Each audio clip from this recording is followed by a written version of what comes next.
Today, we're talking about this book, number 37, The Weakness. Now, you may be wondering why I'm wearing a face mask, right? No, it's not COVID. I'm worried about something about 10 times worse than COVID. Whatever the fuck this thing is infested with, right? It's fatal. If I were to take this mask off with this nearby, I'd probably fucking die, right?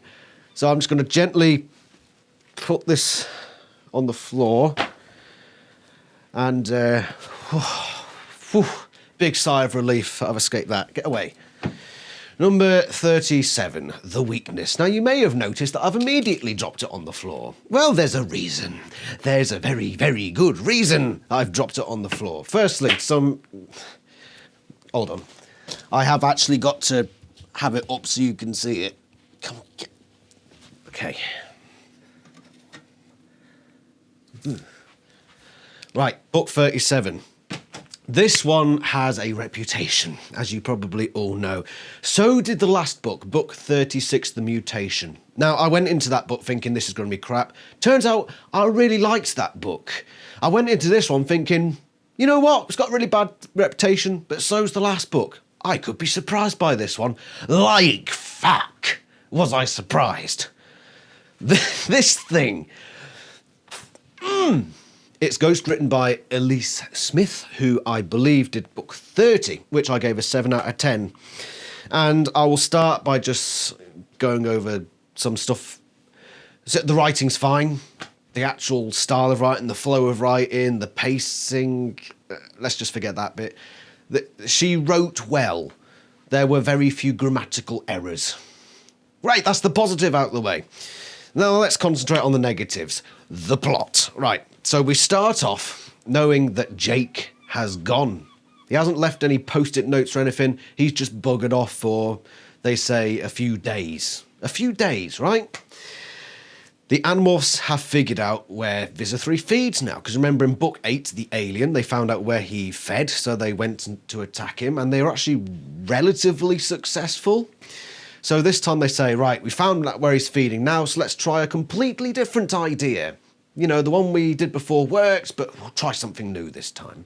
Which I understand, you probably don't want to do the same thing twice, because he's probably alert for that. But what's this idea? Okay, we get a really fast animal and just run at him. Do we not remember that, 360 vision, and we're always talking about how quick the Andalite tail blade is? Are we forgetting these things? But no, because Visser is a tosser, he can't hit a fucking barn door. If he was stood right in front of it with his tail blade already having hit it, he'd still fail to hit it. They acquire and morph Cheetah, hence the image on the front. And they run, and they're saying, oh, how quick this animal is. Oh, we're going to be all over him. It's going to be over in seconds. And they spend a good, 5 minutes just running around Visser 3 while he flaps his tail around fucking uselessly. And his Hawk Bajira just fucking, I don't know, fucking where... Where'd you go, Visser? Bang, bang, shooting through... They're fucking useless. Stormtroopers on fucking steroids. Reverse steroids. Yeah, that's it. So they do this, and the Visser 3 can't fucking hit a thing. Because apparently the Cheetah are too fast. Fucking hell. Yeah, great. This is the least offensive part of this book. You're in for a fucking treat with this shit. Suddenly, and highly conveniently, because they're in really fast morph, suddenly there's something even faster. It's called a Garrotron. And it's a new alien race that apparently the Yeerks are infesting now that's really, really fast. And it's just like Sonic the Hedgehog fucking... It's just a blur, and basically teleportation is how it's described. And this Garrotron controller comes up and knocks them all down, and they're all just sort of dazed by it. It turns out this is a potential Council of 13 member, so it's sort of tying back into Visser, the Visser Chronicles. And this guy's potential Council of 13 member, and he's an inspector, so he's looking at Visser 3 and seeing how well he's doing. Great, okay. How well's he done here? He can't... But anyway, the Animorphs are all sort of confused. The Visser or the Hork-Bajir or the Garrotron don't even bother to finish the job, and the Animorphs are just able to sort of slink away and demorph in the woods without anybody chasing them. In fact, they didn't get very far because while they were demorphing, they could still hear Visser 3 talking in Thought-Speak in the distance. So, what the fuck? Visser's just like, yeah, just let him go. And that's not the only time in this book he does that, so it is what it is. But yeah, the Animorphs do that and they say, oh, gosh darn it, our foolproof plan has failed. Who'd have foreseen that circumstance? Everyone. Right, so they go back to Cassie's barn and they have a discussion, right? So they know that this inspector is here, so they have to come up with a plan. Now, obviously, Jake isn't there, so they're thinking, oh, what do we do? Our fearless leader, Prince Jake, isn't around to tell us what to do. We've had moments in the past where Jake hasn't been there, and you know what? The Animorphs do all right. But now Rachel decides that she has to be the leader. Why? Because bleh. Because bleh. She's saying, oh, I think we should fucking go head on and do this tonight. Who made you the leader? The others rightly say, basically. And so they put it to a vote. Except they never actually vote. They never vote, because Axe just refrains, because that's Axe. He always refrains. And they're just about to have the vote, and Marco just says, oh, well, Cassie's your best friend, and Tobias is your boyfriend, so I'm going to lose. I'm out. Rachel, you're the leader.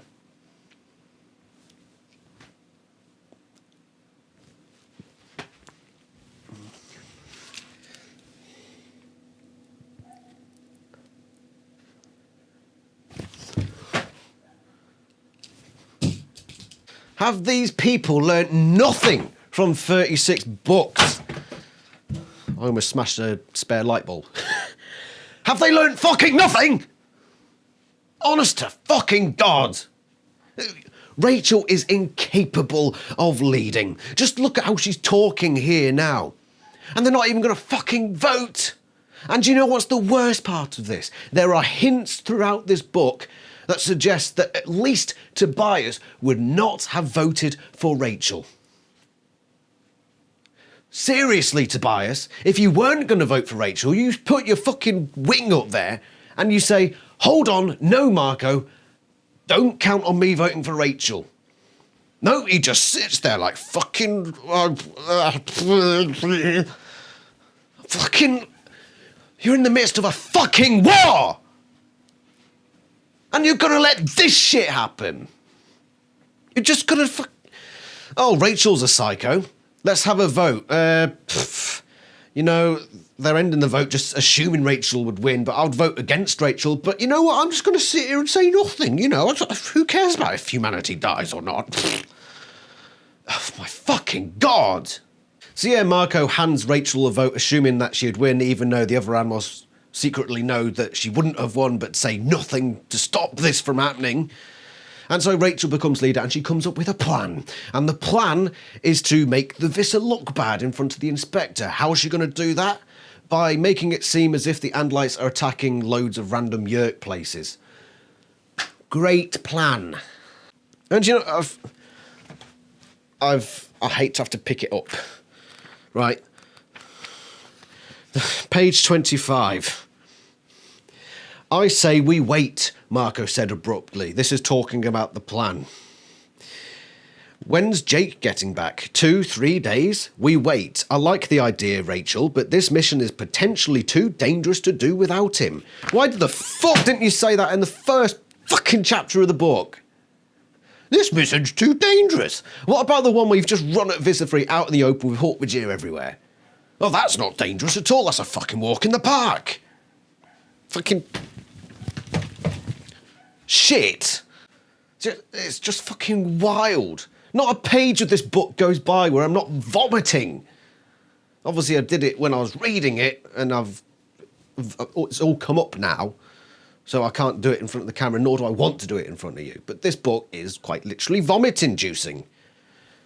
It's like Tale of Scroty McBugger Balls. Do you remember that episode from South Park? I was like that reading this book. And another thing, This is all Jake's fault. All of it's Jake's fault. This is the 90s, by the way. They had phones. Phones existed. They had internet chat rooms. They had fucking post-it notes, Jake. You could have left a note just saying, in case of emergency, I don't know, fucking chill and don't let Rachel be leader. But no, nothing. And nor do the Animorphs think, right, we've got this potentially dangerous situation. Does anybody have Jake's number? Anybody? No, not a fucking thing. Oh, Jake will be back in 2-3 days. You know, phones don't exist and shit like that. You know, fucking... Just fucking call him! I don't care if you have to use fucking code. Call him and say, all right, Jake, we're all going to the park tomorrow. Rachel says she's going to drive us there. You know, how do you think about that, yeah? She wants to do a fucking pub crawl around the library and the community centre. And she wants to drive, yeah? You up for that, mate? You up for it, yeah? Fucking lads. No, not a fucking bit of it. Nothing. They just go ahead with it. Fuck. And all of this when they don't even know what the fuck this inspector is doing. They don't know. They got a vague idea. How do they know that making a scene in one town is going to make the inspector turn around and say, right, this vicious chap, I know we already hate him, but this makes me hate him more, and he shall be fired. How do you know that? Why are you taking on this dangerous mission when you don't... So Rachel is now the leader, and she's in her bedroom, and she's having a jolly good think about it, what it means to be a leader, which, you know, could have gone all right. It could have gone all right. We spend basically the whole of page 33. Hold on. No, page 32. Being the kind of hero I was born to be, the kind of hero I discovered myself to be since this war started was a lot about me. I was smart enough to figure that out, etc., etc., etc. In order to win wars and build cities or whatever, you've got to have pride and confidence. You've got to be just a little bit arrogant, sometimes a lot arrogant. Pride and confidence and arrogance equal courage. At least it was that way for me. She goes through all of this saying how she's got to be, you know, firm-faced and stone-cold, just like Jake. What's the first thing that... Very next line, tap, tap, tap, Tobias on the window. He comes in. What's the first thing Rachel says to him? Tobias, do you think we're doing the right thing? Rapid strikes, I mean. You've just gone through a page of saying, I need to be fucking stone-faced. Oh, Tobias, I'm not sure if I'm doing the right thing. Fucking... piss off. What a load of shit. So they go on this mission. They go that very night. Is there any pre-planning? No. No, they go to... No, the library was second. I think they go to like a... They go to some bloody store. And they go in their battle morphs. So, Andalite, wolf, grizzly, gorilla. They go in like that. And just start trashing this place. And they target Yeerk-owned businesses. Yeerk-owned businesses. Just whichever ones they know are Yeerk-owned. And they go in and they just start fucking flinging stuff around and making themselves known. On page 47, Marco... But this is a Yeerk store, so you're going to expect Yeerks around. Marco just decides to start talking to a mother and her kid. Just starts talking. Look at me, I'm Gorilla Man. I'm talking in a very human way with human colloquialisms and human tones and mannerisms. Look at me, Gorilla Boy. Huh? Did we learn nothing from book 30? Or any other book at all ever? Why is he doing that? Why? What? Someone save me. They're just going from place to place. Zoom, zoom, zoom. Go from place to place. Same morphs, by the way. They never change morphs. And of course, they're never doing attacks at the same time. Do they think these Yeerks are a bunch of thickos that can't do simple tracking? For fuck's sake. Right, if I'm a Yeerk officer and I'm hearing all this stuff coming through, report. Right, gorilla, grizzly, etc., attack store A. Half an hour later, the same morphs attack store B, a little further away. Store C is attacked by the same morphs a little while later. You start to put the fucking puzzle pieces together and you say, we believe that this is the same group of 5 Andalites, not the purported many Andalite bandits that Rachel and the gang are trying to put a display on. Change your fucking morphs at the very least. Do a different morph in each one, not just go in as the same ones. Especially Axe if he's in his Andalite body, because, you know, he's going to look the same every bloody time. All the animals are going to look the same every time. And they've got... Any smart Yerk officer would say, right, A, B, C, that's where they've attacked. They're moving at roughly so-and-so speed. Yerk own businesses, there. Where are they likely to attack? Place, units, there. Because the Animorphs are just going from place to place, one after the other. Easy to judge that, where it's going. Easy. They should be picking that up, but of course, because they're Yerks, they fucking don't, because they're fucking useless.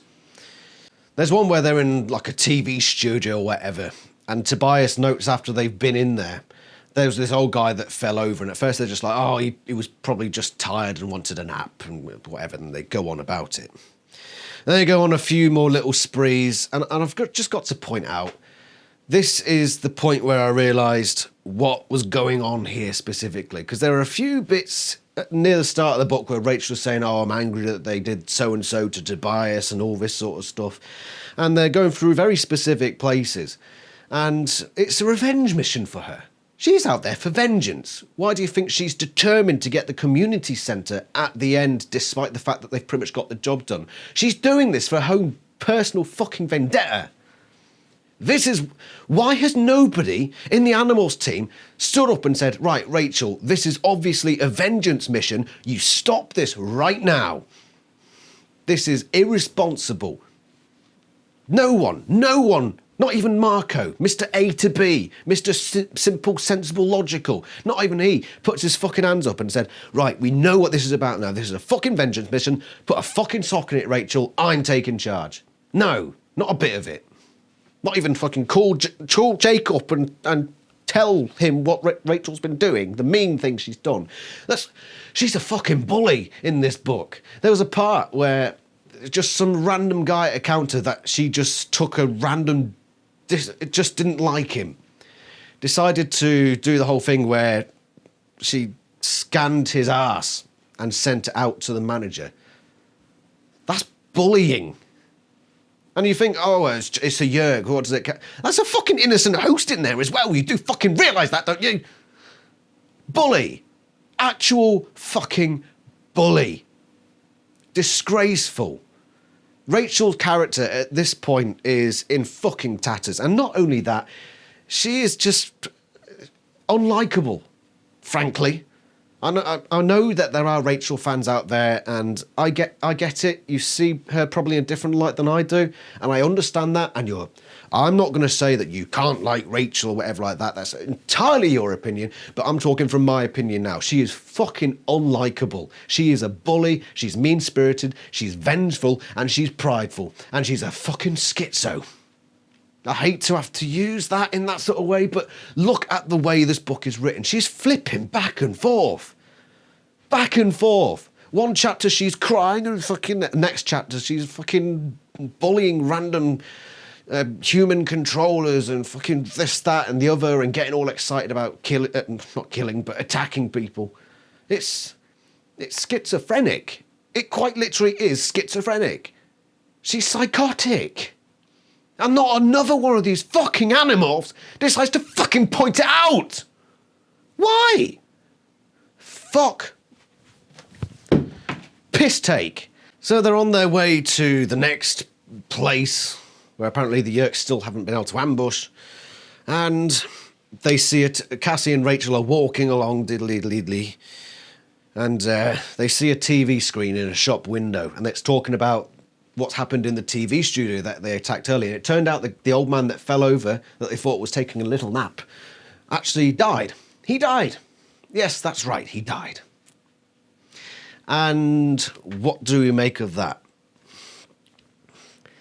Well, pretty much Rachel's fault. I mean, not directly. It's sort of like what happened in book 30, where Marco had this plan and it ended up with a park ranger getting killed. It's not directly his fault, but if he hadn't taken the actions he did, the guy wouldn't have died.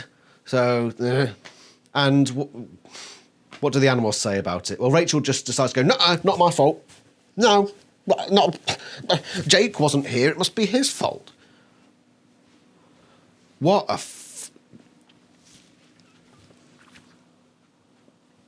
and then she does a fucking crying act.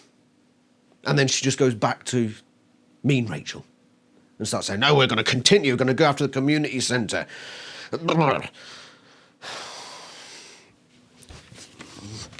See this here? Fuck. Page 64. Look, I said, suddenly angry. It wasn't even my fault. We all agreed to do this mission. Nobody forced anybody. We all agreed. Hit them hard, scare them, attack. I'm sorry the guy died, but... Rachel, Cassie cut me off. Nobody's saying it's your fault. It's what they're not saying, I mutters. And then I felt even angrier. We were doing a good job so far. And I was the leader. It was my place to keep us doing a good job. My duty. Just so many mixed... she doesn't even know what the fuck she's saying. It wasn't my fault. We all agreed to do this, but I'm the leader, so I'm telling us what to do. You can't have it both ways. You can't, Rachel. You can't fucking do that. I'm the leader, so I'm calling the shots. We all decided to do this, so it wasn't my fault. You can't have it fucking both ways. Fuck. How has this been written? Who wrote... I know Elise Smith did it, but surely it wasn't a botched clone of Elise Smith. A botched clone with one of those evil universe moustaches. Just come in and decide, fuck with the Animorphs fans here with this one. And it gets fucking worse. We're coming to that. They attack the community centre. Turns out Vista 3 was there because they actually fucking figured it out this time, the Yerks. They took their fucking time about it. And then there's also some Hork-Bajir, and there's a battle, and they all decide to go in polar bear morph for the community centre. Why? So that they could be fucked later because they decide halfway through the battle, hold on, these are Arctic animals. It's a bit too hot and sweaty for us in here, isn't it? And then they decide to flee. So they're in this room, and the Visser's there, and the Hork-Bajir are there, and Rachel just crawls out the window, like, well, I'm safe now, aren't I? They can't get out of a fucking window. Fuck me. And it turns out Cassie's been nabbed. They've taken her. She must be fucking Fredders at Rachel at this point, but never mind. Never mind. They've got about an hour and a half, roughly, for her to remain in that morph before she has to demorph, and they assume they must have taken her to the Yerk pool, because that's the obvious answer. Of course, they're right, because the Yerks are fucking incompetents, and don't think... Where are the Andalite bandits likely to strike? The Yerk pool, right. So we'll take this Andalite bandit and take them to a hidden location. Maybe the Blade Ship. I don't know. They've got a torture chamber up there. We know that. Why don't we take them on the Blade Ship? No. We've got to give the Andalite bandits at least a little chance of winning this one. Fucking hell. So they go back to the barn to decide what they're going to do. Rachel, this is your fault, and she's there crying like, I'm so sorry for myself. What could I do? I think, fucking grow up. Fucking, not grow up. Just go. Funny enough, she actually says, I'm leaving. I'm annoyed now. You've hurt my feelings, and I'm going to go. And she walks out, and Marco comes up to her and says, you got us into this mess, you get us out. And she's like, yes, I will. And comes back in. That's the plan. Just fucking schizophrenic, this. It's... I don't know anymore. I really do not know. What's the plan? Right. We've got to get into the Yerk pool. What entrances do we know, Rachel demands of Tobias? Right, we know entrance A, B, C. What other entrances are there? Well, there's this one that might be an entrance. I'm not exactly... We'll go for that one. We've got an hour and a half. We're going to go for the one where we don't actually know it's a Yerk pool entrance.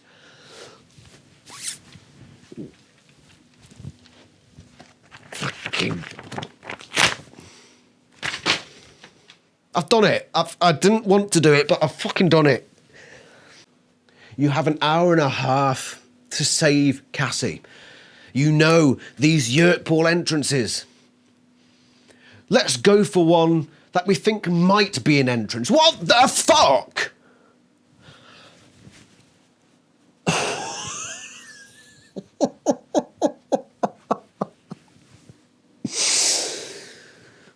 I don't know what to add to that. I don't know what to, it gets fucking worse. This thing gets fucking worse. I actually came into this video thinking I don't want to actually damage the book because I know how animated I get in front of the camera. But I've done it. I partly regret it now because I am a collector. I'm going to have to get a new one. And this was a relatively nice copy, but by that point anyway, I'd already damaged it substantially. So I'll just have to buy a new one, shan't I? So what's the plan then? Right, we'll try this new Yerk entrance. How are we going to get in? I don't even know how to fucking say it. Right, remember, we've got an hour and a half, right? From the point they left the community centre. How long does it take them to travel to Cassie's barn? Who knows? 5-10 minutes at best, I reckon. So, and now they've got to research a plane at the airport that will be on the ground and open so that they can run into it. You'd think that'd take a bit of research time. But no, they just know. So they fly off to the airport and they go into human morph so that they can jump over the fence, run past security with the dogs, and walk into a plane and turn on the buttons to start it. Does anybody see the flaws in this? Why did you have to run across as humans when you're all perfectly capable with bird morph of just flying in there? Maybe nobody would notice, demorphing, and then on you go. No, they decide to run across where there are security guards who could potentially, I don't know, tase them, shoot them. They set the dogs on them, but apparently the dogs they've fucked off elsewhere. I don't know, they saw a bonio somewhere and fucking legged it the opposite direction. So they go in, and Tobias demorphs because apparently he needed to run in as a human as well. He couldn't have just flown in. He had to. So they're in a plane that's just there with nobody else on it, with the fucking keys in the ignition, essentially, because Axe just fucking turns it on. And he's expert pilot number one, so he's able to fly this thing off the runway.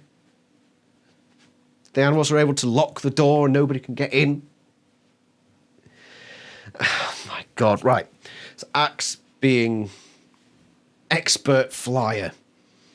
Rachel trusts him to fly a fucking plane.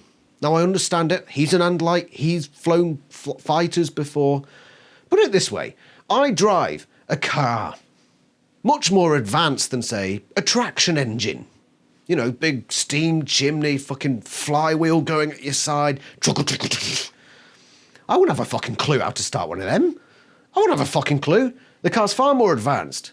Doesn't mean I know how to work a fucking traction engine, does it? But no, he's able to perfectly get this thing off the runway. And not only fucking that, a deer walks onto the runway. Oh, so they swerve to avoid it and then come back onto the runway and still manage to get off the ground. What? Why? Right, we're trying to save Cassie and, by extension, whole of humanity. Oh shit, a deer. Put our plan in jeopardy. Fuck off, book. Ugh. God. It's just, it doesn't even need to be there. That little scene of, oh look, it's a deer. Quick, swerve off the runway and bring us back on. Yeah, fucking right, lads. We're on a right bender here.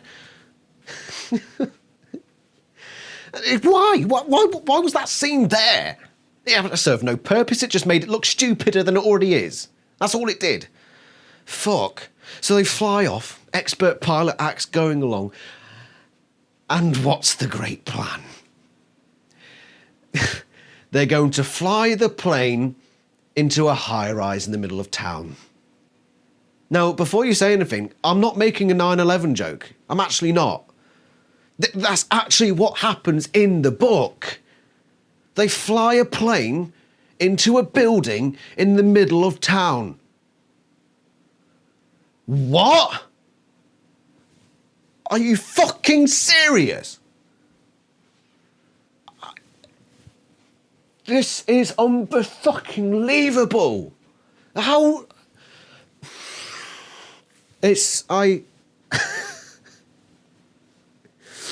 Right, let's cover this in fine detail, shall we? First of all, Axe is still skilled enough in this plane to turn it down directly 90 degrees to aim it directly at the top of this building at the perfect speed and whatever have you. Fine, I suppose we'll just accept that unlikely scenario. Secondly, I'm pretty sure you've run out of time. I'm pretty sure Cassie's stuck in a morph at this point, but that's the least of our problems. Thirdly, you're flying a plane into a building in the middle of a town. That doesn't even need further explanation. Why does no Animorph turn around and say, I'm actually having second thoughts about this plan? Do you know what happens when a plane flies into a building? I'm pretty sure you've seen those horrific videos, what happened on 9/11. Shit gets fucked. Think explosions, rubble, bits flying everywhere. And do they know that there aren't actually people in this building? No, it's a fucking speculation. We don't really know, we're just going on a hunch. I'm flabbergasted. I'm speechless. Right, reset brain. Try to process this. I can't do it. I can't do it. I cannot actually try to say this. I'll just put it this way. The tower is called Bean Tower. I think it should be called the Mr. Bean Tower, because this book is like a written version of some alternate universe Mr. Bean where everything's slightly sinister. That's what this is. It's the Mr. Bean Tower. This book really is the Mr. Bean of the series. It's still down there, by the way. So they just have not one of them, not even Cassie, pipes up and says, should we really be flying a plane into a building? There might have some unwanted consequences. No, they just crack on. And you know, the worst thing about this is that it works. And apparently nobody dies. Apparently no rubble flies anywhere. At least nothing's ever mentioned of it. The plane flies through the building and whoop-de-doo, it's just a big long tube and it goes straight down to the yerk pool and the plane goes bang into the yerk pool and that's it. Massive plane, bang into a yerk pool and there's a bit of a splash and Rachel manages to morph bird of prey and fly in. And what do you know? There's Cassie just sitting at the side of the pool with some Hawk-Bajir around her. Just there. Just out in the open.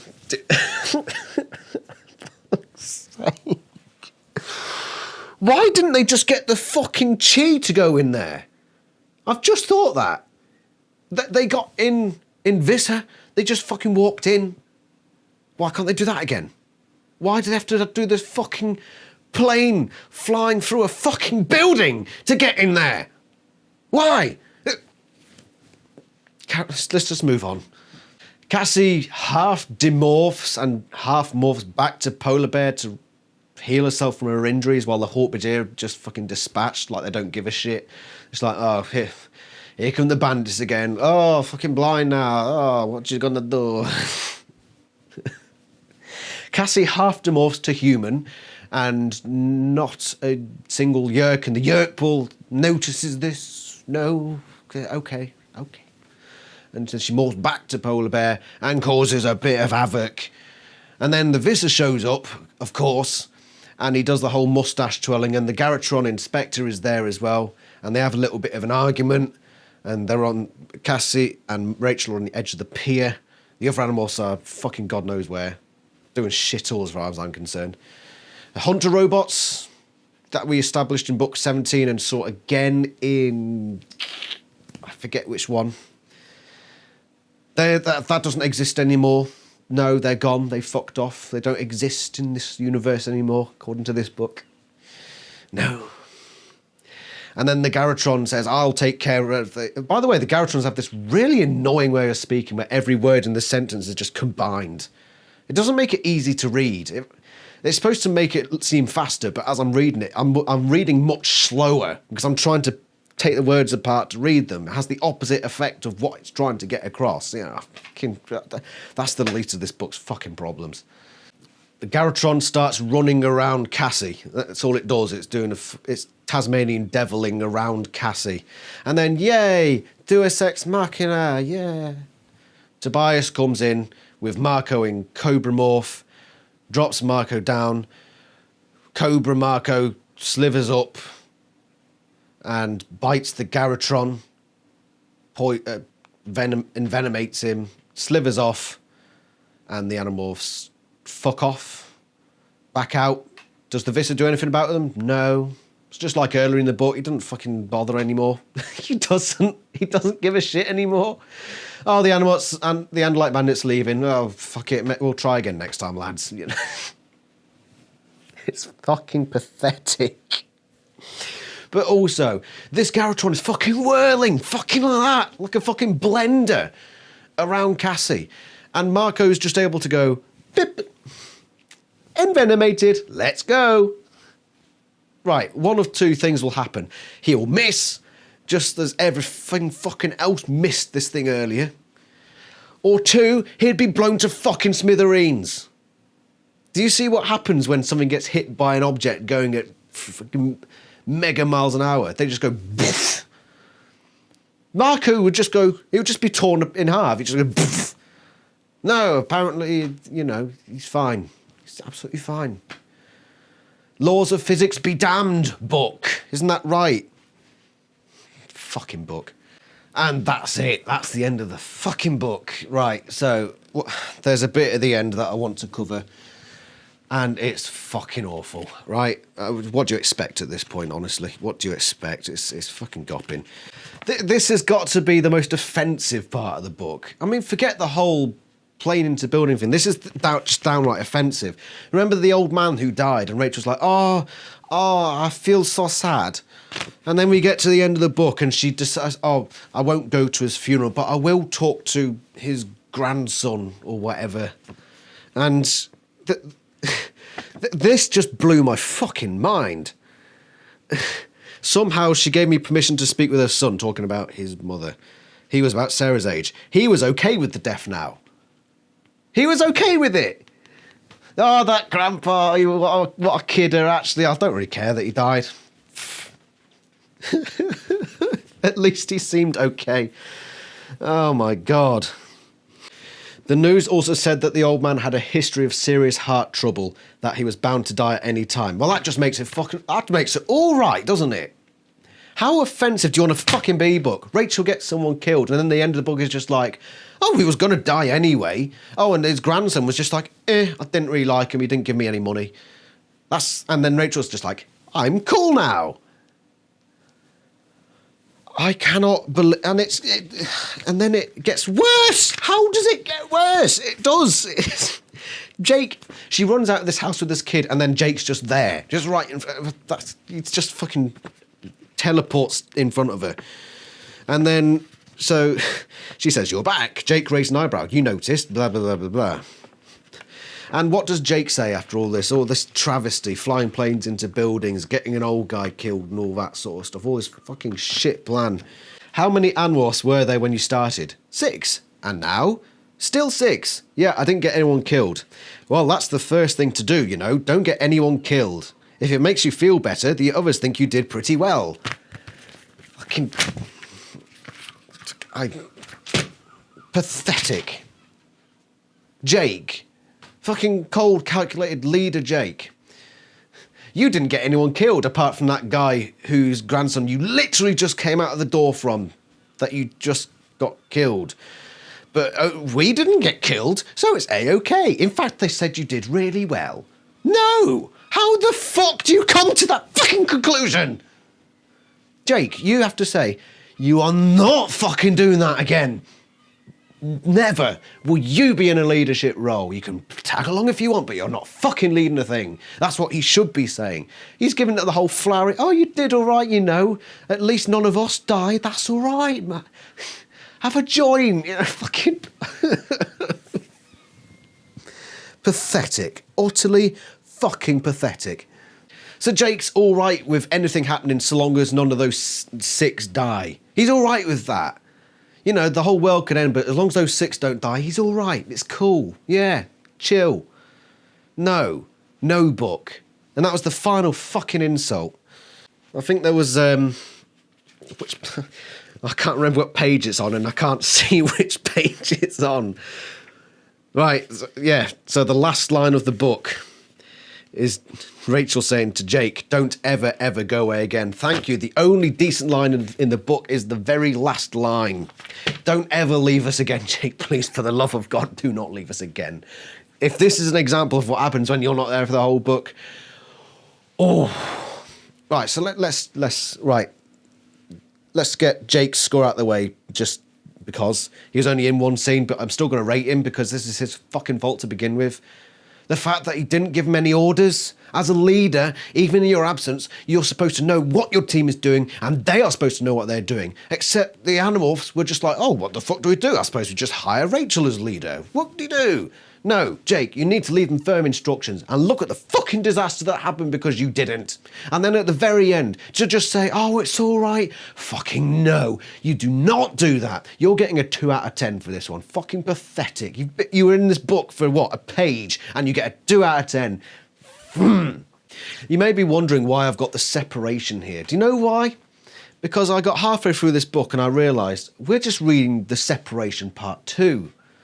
Because every other chapter, Rachel is changing from mean Rachel to nice Rachel. It really is like that. There are chapters where she's just bloodthirsty and don't care about anything and fuck this, fuck that, I'm going to do this. And then the next chapter she's crying and thinking, am I doing the right thing? Oh, so indecisive. And I was waiting for a chapter to come up starting with a little bold writing saying mean Rachel, like we were talking from her perspective. I was expecting that. That's why this book's here. But that one makes this one look like a fucking masterpiece, if I'm honest. I would read you 1,000,000 times before I read that, but you're not that bad now, relatively. You're all right. My God, what a train wreck of a book. What is the worst part of this book? It's every chapter has something fucking dreadful in it, and I don't know which is the worst part. Is it the part where Jake just says, oh, it's okay? Is it the part where the kid just says, I don't care that my granddad died, and Rachel's just like, yay, I'm happy now? Or is it the part where they fly a fucking plane into a building because they thought that maybe it would be an entrance to the Earth pool, despite the fact that they've used the chi before to just walk in there, unhindered? What's the worst part of this? What is? It's got a 1 out of 10. I don't even think I need to tell you that. This is the worst book of the series I've read so far, without fucking doubt. There is not one redeeming quality about this book. Not one. Not one.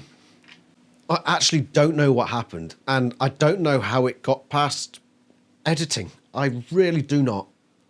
It's a mystery to me how this made it into the series, because this one, K.A. Applegate actually rewrote it. That's why it's not ghostwritten, because the original draft that was given to her was so bad that she said, no, I'm going to do it myself. What about this one? If this one made the series, what the hell was the first draft of this one like? Let's cover Rachel's character before I go. There is no, it's in tatters. The character of Rachel now is in serious need of redemption. And not in the way of, oh, her character needs redemption, but the character arc needs some glimmer of hope for it to be worthwhile. Because at the moment, it's fucked. It really is fucked. It's just an extension of this one now. So Rachel is just down to mean Rachel, nice Rachel, and she's bouncing forward in between like a schizophrenic. That's all she is now. That's all she is. And she's a bully. She's downright mean and prideful and arrogant. And then when things go wrong, she blames other people. She's a real piece of work. Really is. And I sincerely hope that it improves, that these last 2 Rachel books have just been, you know, start again from here. Those were write-offs. Just, I wish this book was just a complete write-off. I thought, fuck, it's bad. Let's just leave it to history now. I'm gonna have to buy The Weakness again, so I'll be shopping for another edition of the book because I've torn it to pieces. What's next? The Arrival.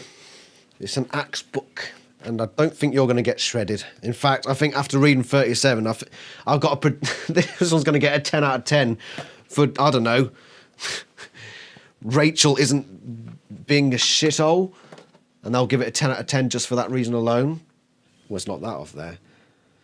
Right, I'm going to tell you about something I'm doing at the moment, just because I want to. I'm currently doing a fitness challenge, 45 days of fitness challenge. I'm on to day 7. It's from a channel called Bully Juice. Funnily enough, after this book, a channel called Bully Juice, but he does a lot of workouts. They range from between 5 and 60 odd minutes. So even if you don't want to do the 45-day challenge like I am, to get yourself fit, you can do little challenges here, there, and wherever. It doesn't require equipment, and you can do it in your home in front of your computer. There are no charges. He doesn't have adverts in his video. On his videos, it just goes straight into it. I'm going to leave the link in the description if you want to join me in this 45-day challenge, or if you just want to do one workout here, there, whatever. Apart from that, please join the Animorphs Discord, and, well, I suppose I'll see you next week. Ta-ra. Hello Animorphs fans, this is just an update. It's the next day. You know, I've had time to calm down. And as much as I detest this piece of crap, as much as I do, it's an Animorphs book. And I actually felt bad for ripping it in half twice. I genuinely felt bad. So I decided to do some emergency surgery after I did that video. And I've used sellotape to fix it somewhat. I mean, there's still ripped pages in the middle, but yeah, I felt bad, and I'm sorry to The Weakness. You are total trash, but you didn't deserve to be completely torn to shreds. You were close to deserving it. You're very close. Right, back into my collection, and these will be scars. These scars will be reminders to me of what I felt during reading this book. So back on the shelf, Weakness. You shan't be replaced. You shan't be going in the bin.